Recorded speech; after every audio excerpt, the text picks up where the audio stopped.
Hi everyone. This week we are looking at interpersonal communication. We're looking at chapter 7. And between last week with chapter 6 and this week with chapter 7 and next week, where I'm going to introduce you to some theories that are not in your textbook, you should have plenty of information to not only just understand yourself better in your interpersonal relationships and just your relationships in general, but most importantly, you should have enough information to provide a thorough analysis of the conflict that you're writing about for your interpersonal paper. So I want to take just a few minutes and go over some of the highlights of chapter 6 and 7 and talk about how you can use some of these concepts and theories in your paper.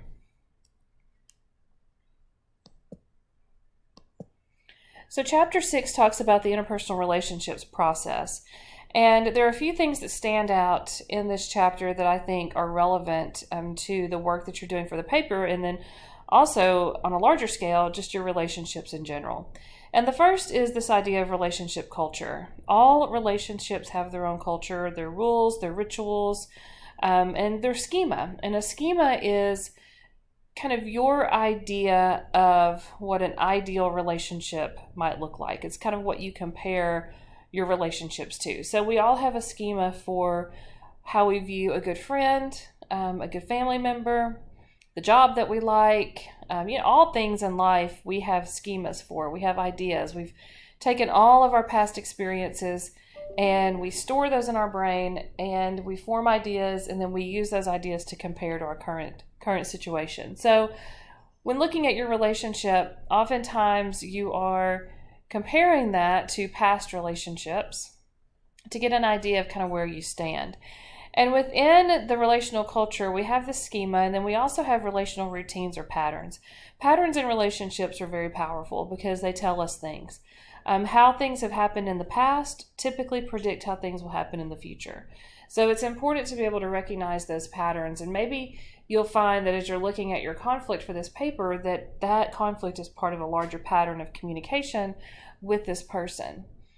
We also look at conflict styles, which I'm sure you're familiar with. It's pretty common, avoidance and, things like that. And so as you're looking at the conflict, you might use one of these conflict styles to define the conflict and how, you could better understand the conflict based on the behaviors that you're both exhibiting. Also, too, when you look at the recommendation section of the paper, where you have to recommend a concept for yourself or a concept for the other person, you might look at trying a different style to deal with that conflict. And again, identifying the conflict pattern is very important to understanding what style you're using that may not be working, and you may need to make a change to use a more effective style. You'll notice in your textbook that these are all presented together, kind of in a grid. If you're writing about conflict styles, you don't have to do all of them. You could pick the one that most relates to the example you're given or the section of the paper that you're writing. Chapter 6 also talks about attachment styles and emotions and how we use our emotions to attach to other people in various ways. And oftentimes a source of conflict might be that someone's attachment style is different than the person that they're with. And so therefore different behaviors are being exhibited. We're striving to meet different needs.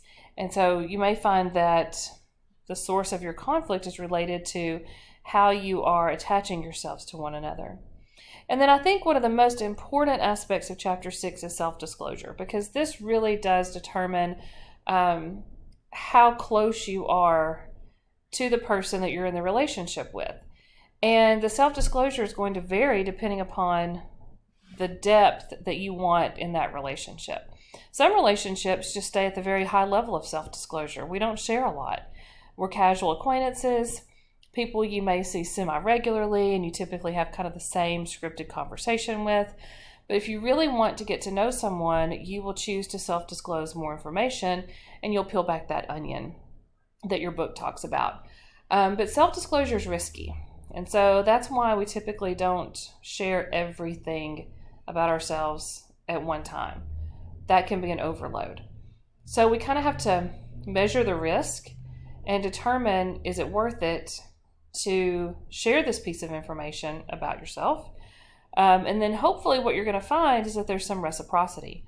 So the person that you're communicating with will share something similar, either in that moment or at some point down the road. You feel like there's a nice balance in terms of self-disclosure. But we'll see the role self-disclosure plays in the theories also that are discussed in Chapter 7. So the first one from Chapter 7, and this is where we really get into the communication that takes place in relationships, is social exchange. And this is a cost and rewards theory. So what this says is that our relationships cost something. They cost our time, they cost our emotions, they cost sometimes money, and that we expect to receive a reward for being in that relationship and for paying the cost. All relationships are like this. You put things into the relationship and you expect that you're going to get something out of it. When this is not balanced and you feel like that you're putting more into the relationship than you're getting out of it, that's when we have a problem with the cost and rewards of the relationship. Sometimes the cost is I'm going to self-disclose something to you, and that's going to be really hard for me, but I'm going to share it because I value this relationship. The reward is hopefully acceptance of that self-disclosure, but also that you receive some self-disclosure in return. That could also be a reward. So a lot of people don't like this view of looking at relationships in this way, but I think it's a pretty realistic view that we want this balance in our lives. And we know that there are times when you may have to go a long time supporting someone, taking care of someone, being there through a rough time, and that's a large cost to you. And you may not get an immediate reward, but at some point down the road you do. And that helps to restore the balance in the relationship. Another way we can look at relationships is in the relationship stages, KNAP stages of relational development. This theory is significant in that it tells us the stages that we go through and the specific communication and behavior of each of those stages as we're coming together in a relationship, and then also as the relationship is coming apart. And you'll notice that a key factor in this theory is self-disclosure. So as we are building a relationship and we're on those coming together stages, you are sharing information at each stage, and it gets more and more in depth. Some relationships don't go past like that third stage, and that's fine. But those that have a significant turning point that takes them to a much more deeper level usually involves some type of self-disclosure. And the stages of coming apart is a reduction in communication, so you're not disclosing as much. So this theory really shows a lot of things. It shows us what we need to do to build a strong foundation for a relationship, and it identifies behaviors that we need to be aware of to know that the relationship may not be going in the best direction. But it also reinforces the idea that communication is critical and it is vital to building a strong relationship, and then also saving one that may not be in a healthy place. That if you want to come back to that other side, or you want to reach that point of where there's strong balance between some independence and some connection with that person, that you have to communicate to get out of that negative side of the model. So if you're looking to use KNAP stages in your paper, you don't have to do all of them. You could pick the stage that maybe the relationship is in when the conflict is occurring, and then also as part of recommendations, you could pick the stage that you would like the relationship to be in and detail how you will get there. Chapter 7 also talks about lifespan of friendship. So if you're writing about a friend, this chapter has some great ideas about the different types of relationships that we have and how friendships come and go depending on the seasons that you're in your life. So if you're writing about a friend, you may want to take a look at this section of Chapter 6 and think about how that friendship has come to be and what's the current status of that friendship and how might you describe it using some of these concepts.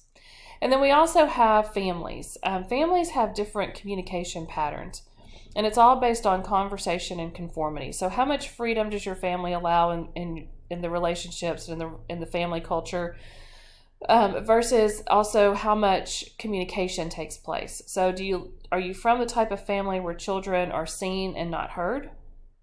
If so, that's a high conformity, low conversation type, family dynamic.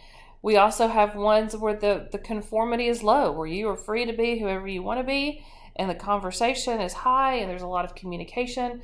So there's different patterns that we see depending on how much freedom people in the family feel like they have and how much open conversation is in place.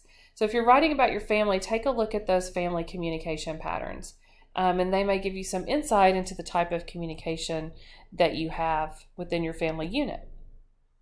Now, looking ahead into next week, just want to go over the schedule. I put this in the announcements. So this week, we are, well, actually next week, the 17th to the 24th, I'm going to give you some additional communication theories. We're going to look at relational dialectics and also the 4 horsemen of the apocalypse. So this is just another way of looking at your relationships, and I'll be giving you some things to read and information about that. And then the week of October 24th through the 29th, just work on your paper.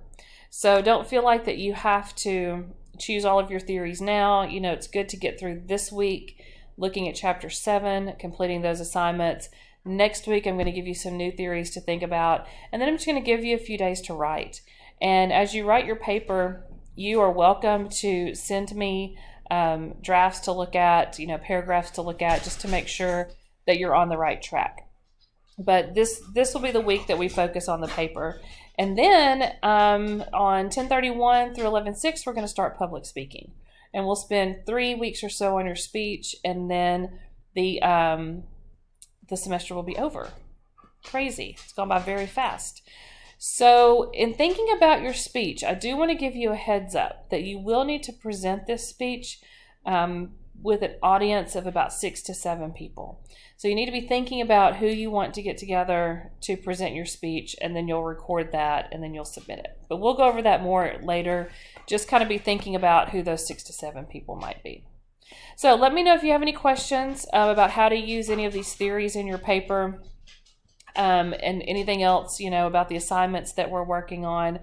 And I look forward to reading them. I think that this is a great exercise for you guys to really be able to apply a lot of what we're learning. And so not only will it help you in this relationship you're writing about, but it's going to help you in all of your relationships. So feel free to reach out if you need anything, and I hope you guys have a great weekend.